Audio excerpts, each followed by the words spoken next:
จากเป็นผู้ประจนภัยกลายเป็นผู้ประสบภัย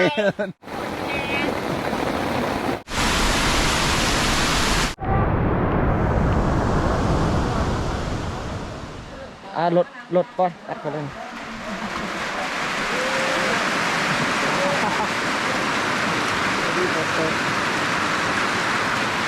แค่นะ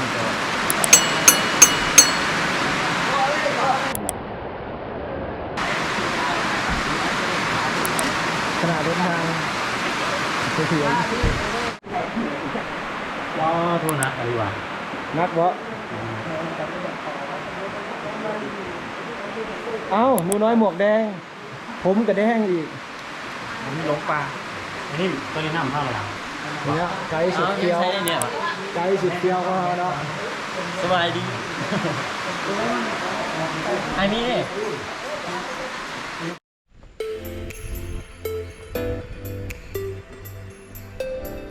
การขับสู่ธรรมชาติ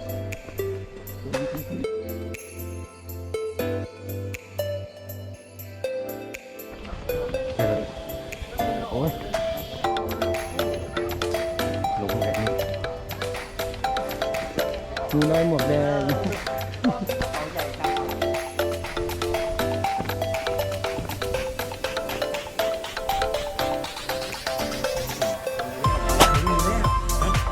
ทั่วขนาดนั้นฮีโร่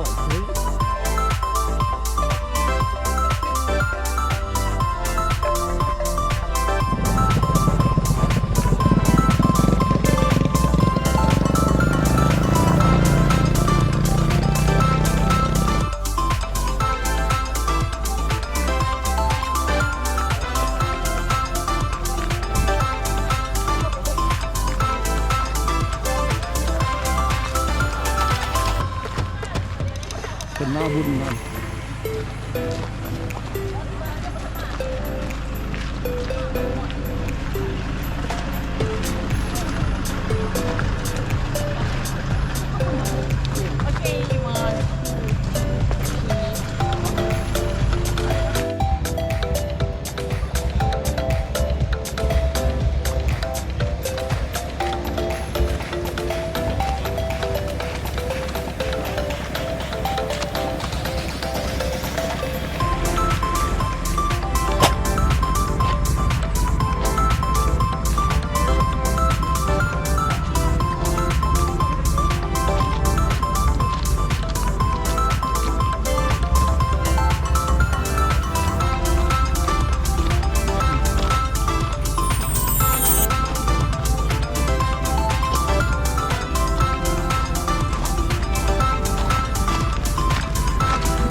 จับเล่านี่ได้เพิ่มแถวนี่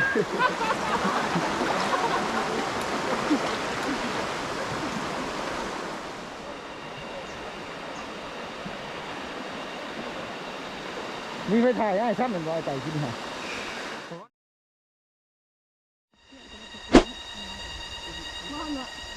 แขกที่จะได้พอแขกที่จะได้พอเสียบกันบ่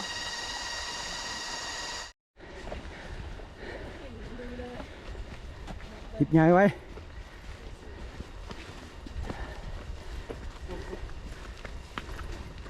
เดี๋ยวก่อนหันออกมาพอดีหอด10 โมงหอดลานไง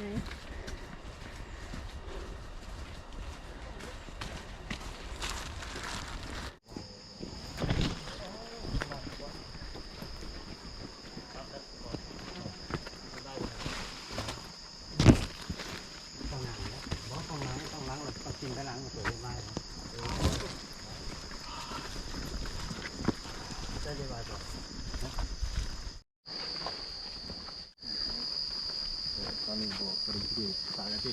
บ่มันมีหรอกจังหวะเอาชีวิตของเราจะเป็นกล้องหน้าเนาะอันนี้กล้องหน้าตัดภาพมาที่กล้องหลัง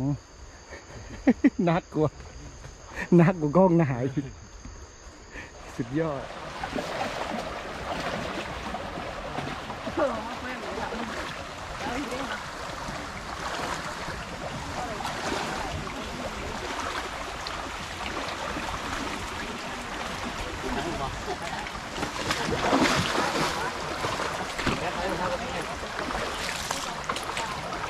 อันนี้มาบ่ ฮะ เอา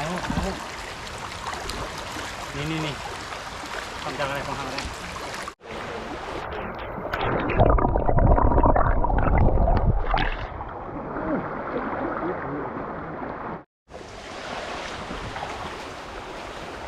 ท่านประธานคิมจองซุก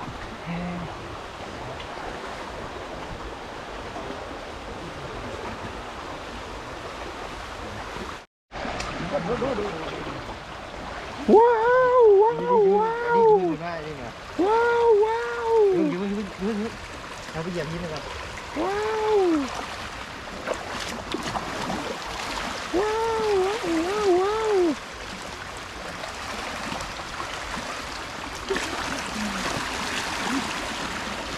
ว้าวว้าว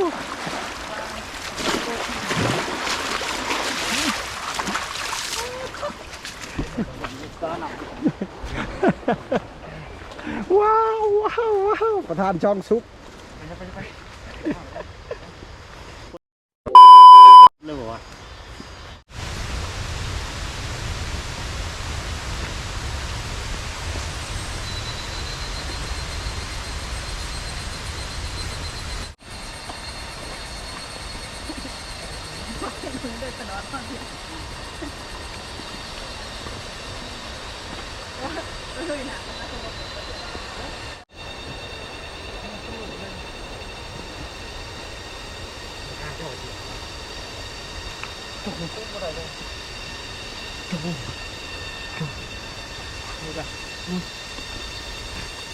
จากเปลือกแล้วเชื่อม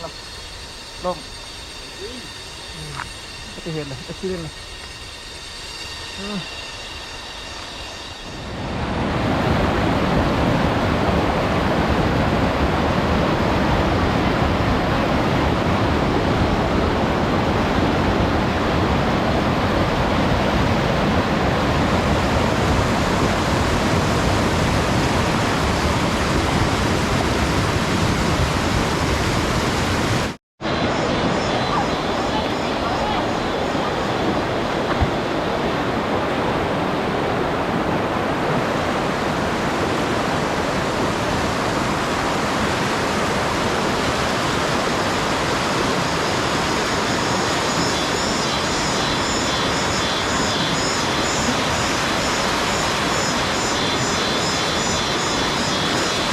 เฮ้ยไงพวก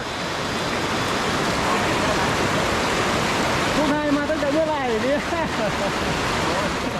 เฮ้ย bro คณะแสวงบุญ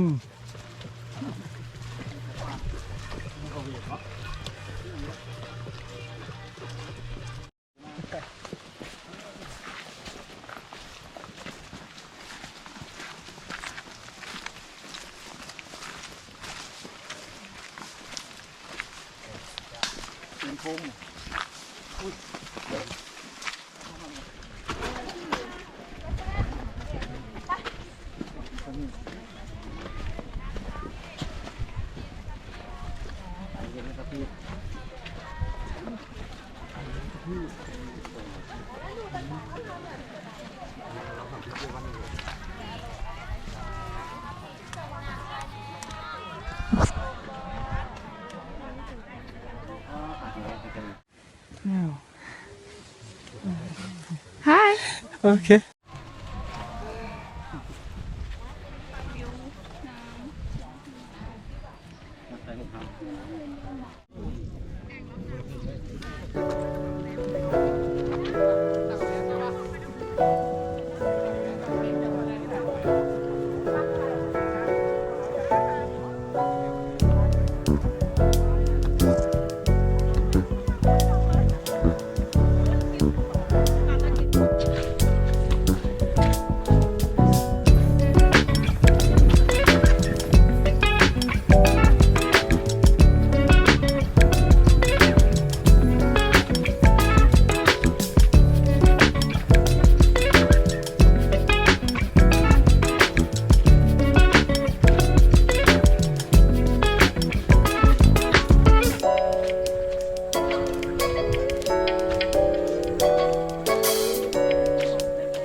ใส่เขาก็เบ็ดครับแล้วก็มียังหมูมาเนาะหมูมา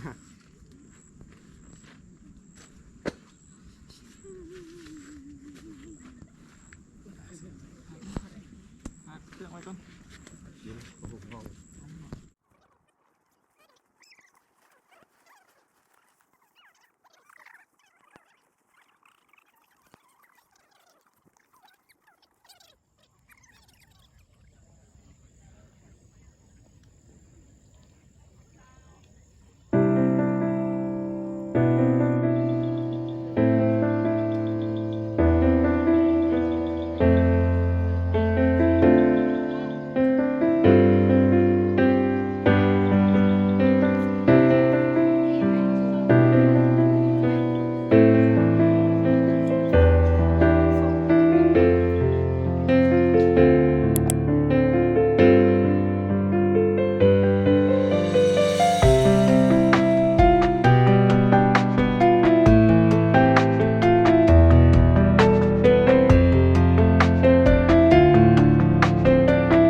และนี่ต้องมีอะไรที่ฟ้าตรงไหน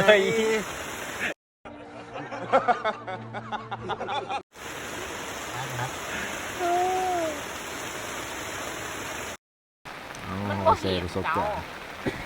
มีใน เรื่องเล่า ฝนตกอยู่เนาะมาจุ่มกันอยู่ในเต้นท์ แล้วขอ ยืนกันอยู่ในเต้นท์จุ่มกันอยู่ในเต้นท์เลยโอ้ยผู้จากเป็นผู้ประจนภัยกลายเป็นผู้ประสบภัย 2 ปีแล้ว ดีใจที่ได้มาเจอกับทีมงานใหม่ๆเนาะอันนี้ทีมงานจากสวรรณเขตเลยกาเวียงจันทร์นครหลวงคือกันอันนี้มาจากดงโดดงโดเห็นสวรรณเขตนครเกษรเนี่ยเอา อะไรกันไก่ซอนเงินของกัน เกษรอันนี้ไก่ยัง อันนี้ไก่ ไก่ต้ม ไก่ตีน อันนี้ก็เวียงจันทร์นี่ อันนั้นเมาแล้ว เมา เมายังอันนี้ ฮะ ว่าแต่โบยุทธ์โบเศร้า หินมีกลางสายฝนผู้ประสบภัยเขาบ่ธรรมดานี่แห้งนี่ ไก่คนนั้นอยู่ที่ไหนนะไก่เหล็กคอนเต็นไฟนะไฟคอนเต็นไฟเต็นอ๋อนั่นแหละมันมีอยู่ในนี้อย่างก็เขาอยู่ไหนเลยในมันก่อนไร จากผู้ประจนภัยมาเป็นผู้ประสบภัยมาเนี่ยไฟก็เจ้าไปไหนผู้ประสบภัยผู้ประสบภัย ค่าก็มีเต้นไง โอ้ย นี่ อันครอบครัวเฮ็ดอยู่บนเสาฝนตกกันยังบนเสาเฮ็ดลูกเดียวเอาไม่ถูกเลย เออ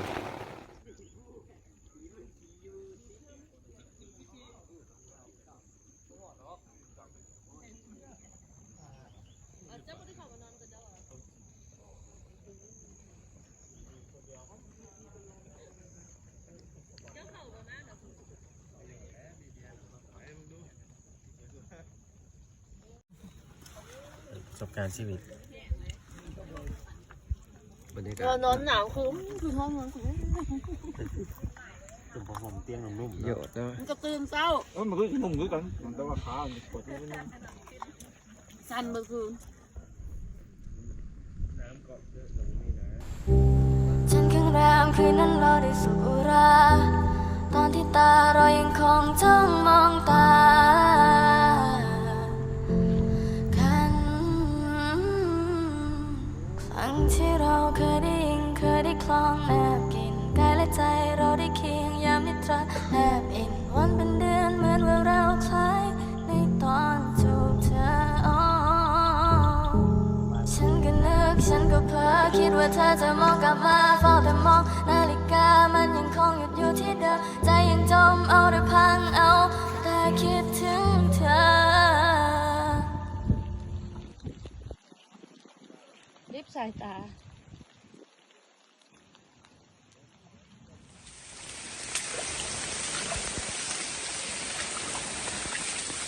บางคืนเขาเอาเครื่องนึงมาทำเยอะเลย ทุกการ ไปจ้า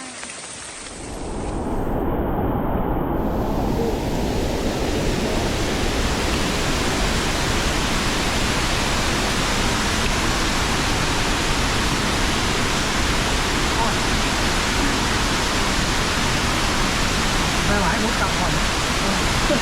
ไปทั้งสองเยอะเยอะขนาดเนี้ยตัวไปตัวได้ตัด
แล้วถ้าใครมาใช้อันนี้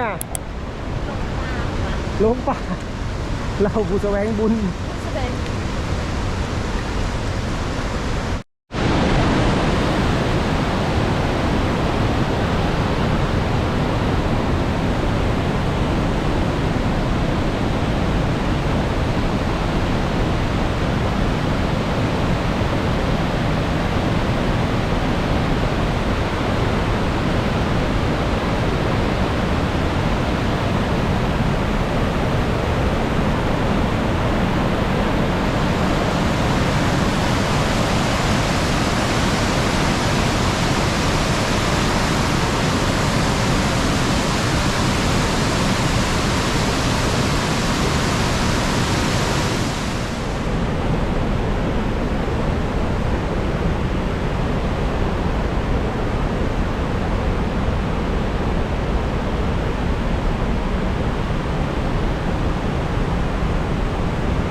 ทหารลาวอยู่ตาดใหญ่ทหารลาวเนี่ยอยากโผล่เลยนะทหารรัสเซียเนี่ยก็ไม่ค่อยได้กินมันเลยก็กูเคยได้กินนี่ก็สีทอย่อมๆนะ